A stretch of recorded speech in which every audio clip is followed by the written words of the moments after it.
Yeah, good evening. On behalf of Heartcrafted Foundation, myself, Dipankar Kashnavich, welcome you on this session, COVID Cares, where we are trying to portray some of the stories of individuals who have gone out of their way in last couple of months during the lockdown and beyond in helping common people. As we all know, that when this lockdown started, many of us were caught by surprise when we saw these thousands and at times probably lakhs of people on the street. This so-called migrant crisis, people who were not having an income, people who were not getting their food, and they started walking towards their home. The whole country was abuzz, and frankly, many of us did not even foresee it. Probably beyond these people whom we saw on the street, there was equal number, if not more, who were stranded in their place of origin or their home, but faced very similar situation, where again their income dried up, they had no cash left, and they were struggling for food. And all these when there was no alternative employment opportunities, when there was no scope of going out, where there was nobody possibly to help, government took some time to gear up, and that is the time when we saw thousands of Indians in various capacities. And I'm talking of Indians who are beyond the essential services, who started helping in various novel ways. They provided food, they provided cash, they provided at times healthcare. In many cases, people provided accommodation. And these are unsung heroes. But let's not forget that this is what makes our country great. So this is a series of webinars which we are trying to do. This is the second episode where we are going to talk to Lingaraj Urs, who also played a very key role in Kadugudi area where he stays and around that space, obviously along with many others who supported him. Very briefly, I will touch upon Lingaraj's background. Lingaraj had been an IT professional for many decades. He actually grew one organization from two-member team to 10,000 members and took it to global scale. At some point of time, and much before he left his corporate life, he wanted to focus more actively in social work, and probably one of the very few examples across the country where a professional got elected as a member of a panchayat, the Sigehali Panchayat, where he is still the member. Subsequently, Lingaraj has been instrumental in founding one organization called ForceGW, which is a bunch of apartments coming together and collectively trying to address social issues. It's a very successful organization. To my knowledge, today it has around 70 members, 70 apartment and layouts which are members of this organization. Lingaraj also took a foray in uh, not politics, but larger landscape of electoral politics. He fought in last elections on AAP ticket for Karnataka Assembly for Keyapuram constituency. He did not succeed, but that has been a great learning, and I will give him more than 100 marks for having the courage to bite the bullet, which is obviously the first step before you can make any changes. So Lingaraj is a man of uh, his word. He is a great leader and tirelessly working towards the betterment of the society. And when COVID hit us, all of us, it was no wonder the Lingaraj took time out and effort to do quite a bit of interesting things which alleviated the pains of many people. What they are, we are going to hear from him directly. So Lingaraj, a question for you to start with, and we'll Sure. come to the full view actually. Uh, uh, so Lingaraj, what made you, uh, take up this COVID case? Let me ask you that way. I mean, we all saw things are really bad around us, but frankly, very few really uh, did something which is material. So what inspired you? What was the trigger? Dipankar, first of all, thank you very much for the introduction, your kind words. You've always been a dear friend, a great motivator. Uh, and it's wonderful to chat with you this evening. Uh, COVID has impacted all of us and everybody around us. There has been no exception. But what has also happened is that the system has been tested. The health system has been tested. The government has been tested to a very large extent. And that's when it really required private citizens and organizations such as ours, which is ForceGW, a federation of all the resident welfare associations, which you've also been a founding member of. We had to actually gear up to form our own standard operating procedures to keep our own residents safe and secure. If you take today's Bangalore statistics, and if you were to map out the statistics only for RWS, you will find that the impact of COVID has been extremely minimal in this section of society, and it's purely because a lot of us, in ForceGW and other organizations across the city, have taken the initiative to look after our residents, put in procedures, make sure compliance levels are maintained, and all such things which have kept them very secure. And that was the need of the hour. So that itself was a motivation. And, a few of us came together and we said we should do something. And that's how it all got started. And ForceGW has a wonderful team, members from cross-section of society. And we are all working together to make this COVID impact a lot softer, especially in the gated communities, and also to all the support staff who have been tirelessly working throughout the COVID period and continue to work and help us through this pandemic.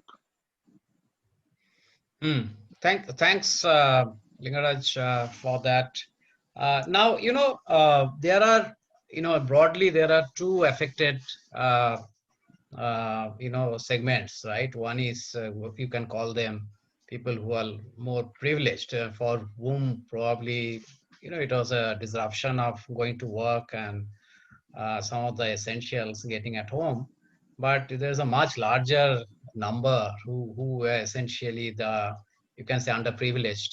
And I recollect you, in one of our discussion during that time, you gave that example, and many of them probably are revelations to most of us, that these sort of people are actually existing. And at least for me, many of them are surprising. Like you gave this example that, people who have come to Satyasai Hospital for treatment from the eastern part of the country, and their families, and some 5,000 people are stuck up. Now the hospital is closed, no treatment, no way to go back, and they are exhausting all their money, and they are not able to pay rent or getting food and all that. So give us a sense of the people, the people whom you worked with. Where did they come from? Were the slum dwellers, were the rag pickers, were the migrants? What are the sort of people whom you saw needed help, and what sort of help?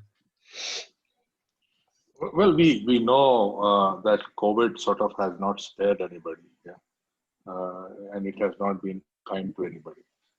And in a way, it has been a leveler for all of us as a society. So all of us have been affected in some fashion or the other.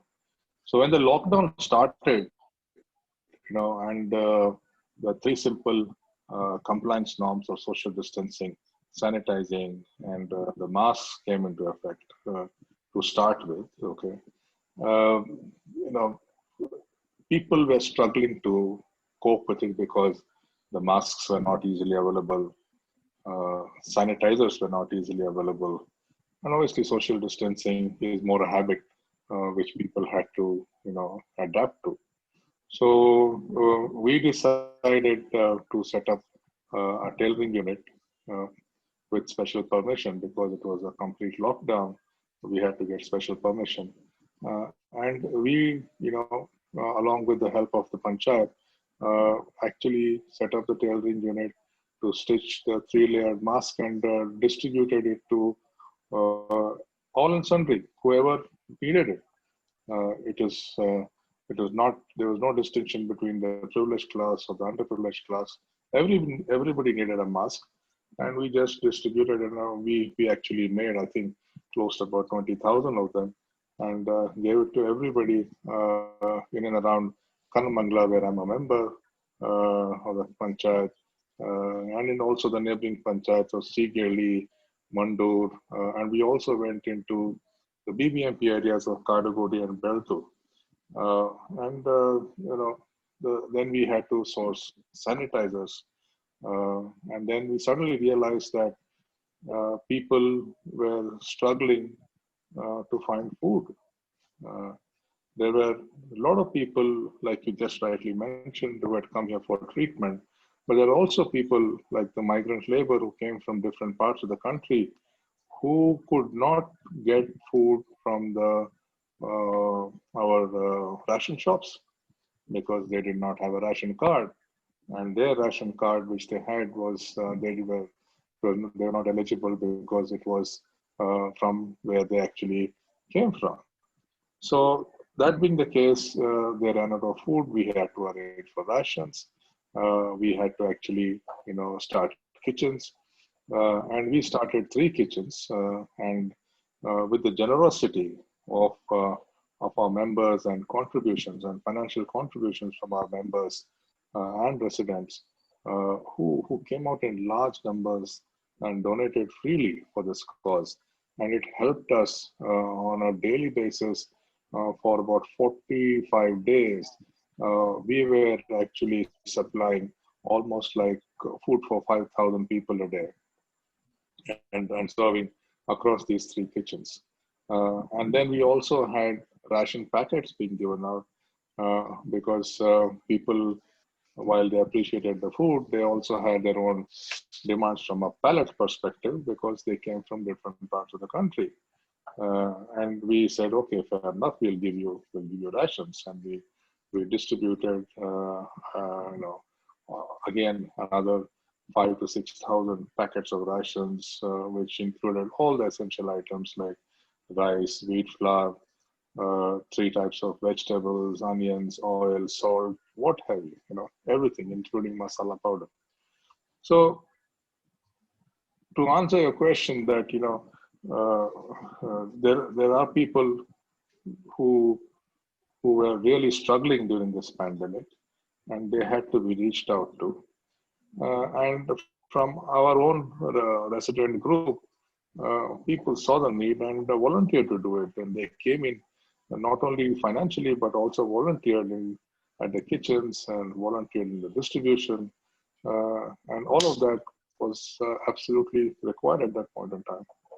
And we also went around identifying people who needed it. Yeah. So just to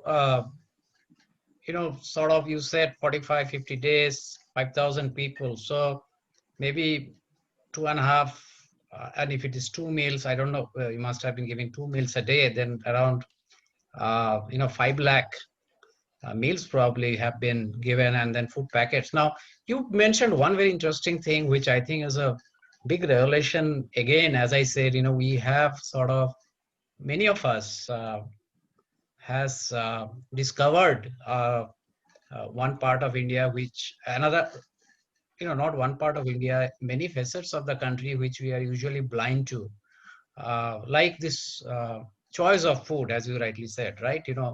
the people are accustomed to eating a particular type of food, and they may not be able to suddenly move to a very different type of food habit, right? People who are taking rice, suddenly if they give them roti 2 days, 2 times a day for 60 days, they will really Yeah. struggle. So that also has been taken care of, and that's a very interesting thing, and it's logistically challenging. But yes, I also know, I saw those photographs of people coming, including citizens who sort of put their life into the line of risk and did things. So that's obviously the great positives which we saw. uh, And remember, it also sort of opened our eyes to certain lacunae and gaps in the system, Absolutely. like I just Absolutely. mentioned to you about the Right. PDS system. And Right. thankfully, all those learnings are now actually being put to action with the Right. Prime Minister announcing one ration card, for a person, and it will be served throughout the country. So, those things have been a revelation too. Right. Right. Those, unfortunately, we learned those things, in a way, after paying probably significant price. But as you said, I also saw that Yeah. one card for the healthcare across the country. I mean, these are the sort of things which you and me Mm, possibly never face. But, people who are migrants and poor migrants, they really face the challenge, right? They don't have any support. Uh, the true. other question, and I obviously have, Brigadier Sandeep also in the audience, Girija and the other members. I saw, Oh, they've all done some stellar work. Brigadier Sandeep, Girija, Shanti, Satya, Radha. I mean, the list is quite long, and pardon me if I've named only a few, but incredible commitment by all of them.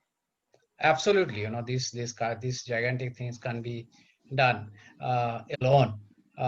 So the other point, which obviously I constantly, including today, I get update from Brigadier Sandeep, but I will request you to cover. Probably ForceGW was much before even government did a structured approach of, the zoning, red, green, yellow, orange. I saw, ForceGW coming with these reports of criteria as to what makes somebody red or green or yellow, and categorizing the apartments accordingly, which was very early on, right? So this is something which you obviously took the guidelines of the um, government, but if you can share how you really executed it, and how was the compliance, and how was the cooperation from the people in implementing that, So, because it's much before yeah, government became very harsh. Yeah, sorry, yeah, go ahead like please. I said, yeah, no, yeah, sorry. Like I said, we had to put in standard operating procedures, and the government guidelines helped us a lot. But what it lacked is, thorough interpretation at a very granular level. And this dashboard, which we created, categorized, communities into three levels: blue, red, and green. And we wanted to make sure that all of them had a certain level of compliance to the guidelines which were being provided by the government from time to time. There was also a phase where the guidelines from the government was a bit dynamic because of the nature of the pandemic, and everybody was sort of taken by surprise and had to make changes on their feet, so to say. So these kind of guidelines across the 70 odd communities, which we then took it to 130 communities from Mandur to Kaduguri, was quite an incredible feat. And we had to make sure that we went from community to community. We made sure that there were single point of contacts nominated by the management committee to monitor compliance levels.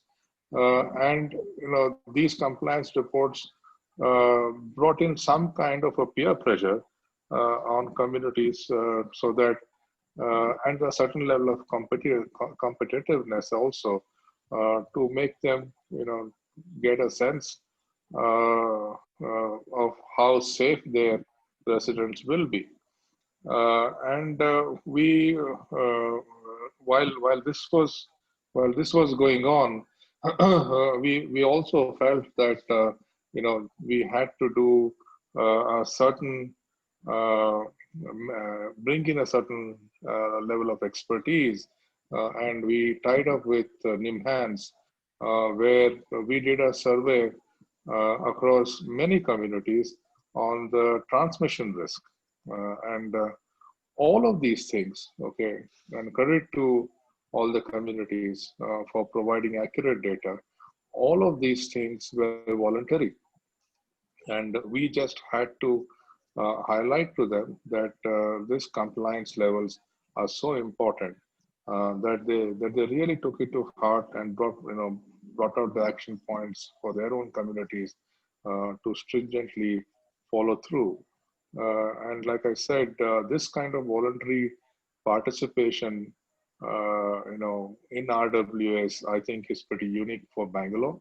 I have not heard of any such effort or participation anywhere else in Bangalore.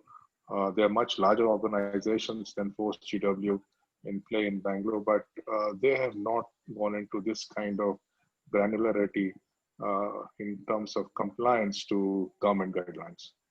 And that was that report was all about that, to make sure that people are compliant, people feel safe, and also we bring in certain expertise to keep guiding us from time to time, which is what the epidemiologists from NIMHANS helped us with.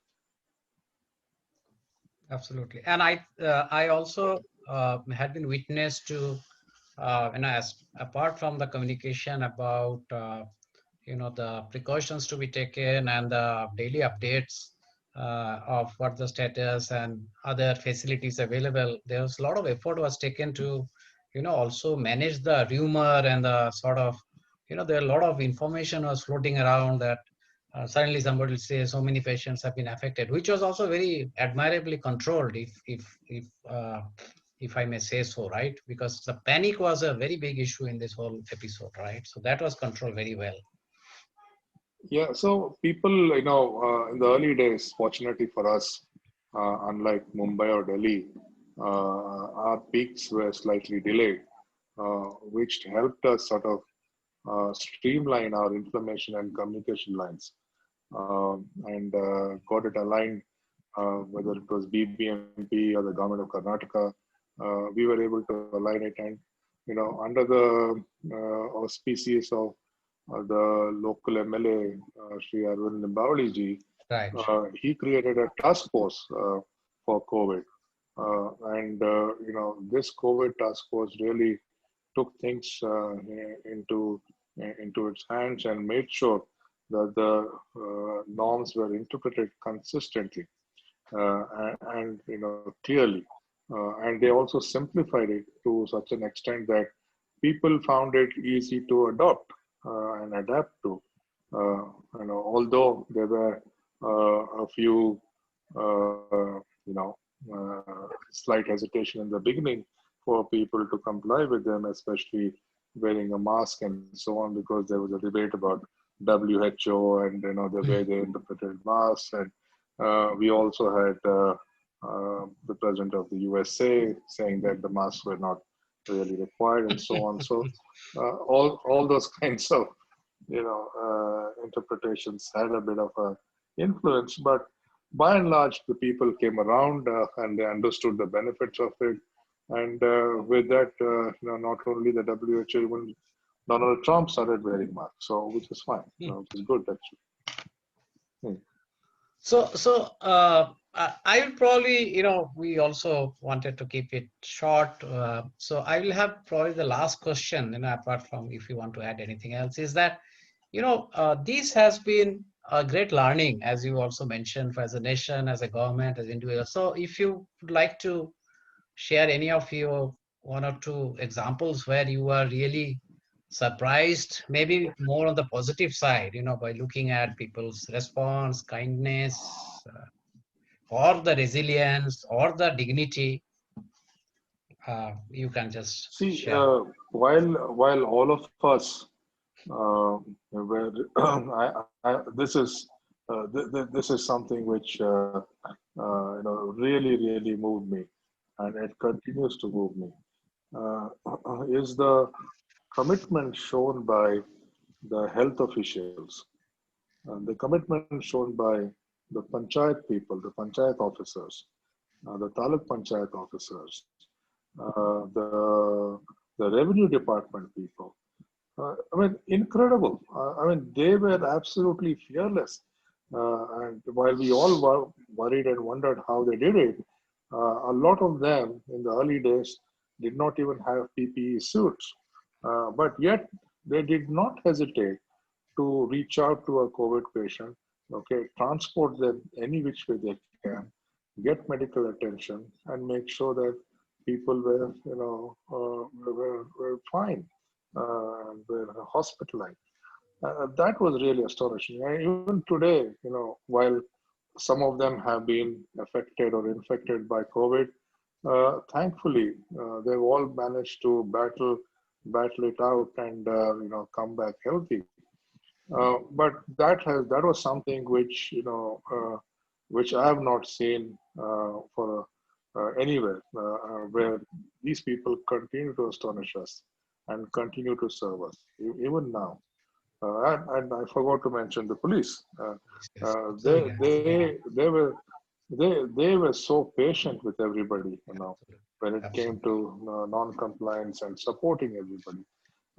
Incredible. And all in all, I think the experience from and the support from the officials has been simply outstanding. And we must give it to them.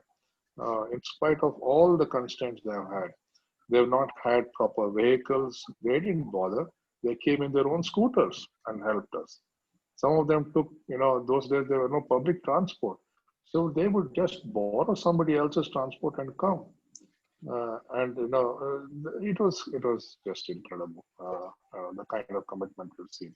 And I think that is why we see them, being honored. We see them, being respected across the board. And I'm really grateful and thankful to all of them for the support. That was something which Dipankar was the single most thing which still moves me. Absolutely.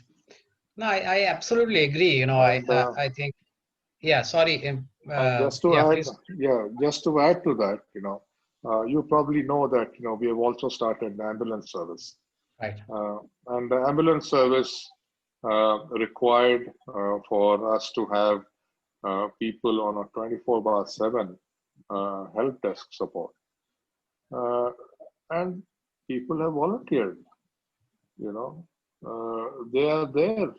If there's a phone call coming through in the middle of the night, all of them have been tested, and they are there to respond.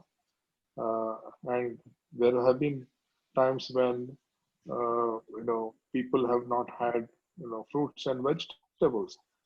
There was a team which came forward from ForceGW and said, "We will coordinate." So we went out and reached out to the farmers who were struggling to sell their produce. We sourced their produce and distributed at a price which was a win-win for everybody. And these kind of things are sort of unheard of. And this pandemic, in a way, has brought us all very close, lot of, lot closer than what we were earlier. And we have also come to know each other a lot better, lot more. And I think this is one of the biggest gains from the pandemic as well. That we, as a community, ForceGW, one of the objectives was the main objective was to bring communities together. And I think this pandemic has helped us achieve that much faster than what we would have otherwise. Absolutely. I fully agree. This I think the numbers were given, some 25 lakhs people who are on the healthcare, and maybe around 25, another 25 police. So approximately 1.5 crore people, frontline. And there are many other services which are going on, right? Which are also equally risky, right? For people like, media, the telecom, the logistics, the e-commerce. So maybe 4 or 5 Yes. crore people sort of work towards the health of 130 crore individuals. And the other point which you said is the goodness of the people, which probably many of Yes. us have started suspecting, right? That, are you good enough? Are you really caring enough? But that is what I think, in a very convoluted way, may not be a desirable way, but has given us this faith back that, we are safe with people around us, so we are Yeah, good. the spontaneity of the people has been so moving, Outstanding. Yeah, and absolutely. yeah, at the end of the day, I think we've all just realized that we are human. You know, Absolutely. yeah. So good. Thanks, Lingaraj. Thanks so much for taking your time. It has been exhilarating hearing some of the thoughts and experiences. And we all wish, I'm sure, that let the good work continue, but may not be with another pandemic, but even otherwise. So with that positive note, let's call it a day. I'm stopping the recording, but there around 5 odd minutes is still left. So if anybody wants to speak, they can. We are still Thank there. you.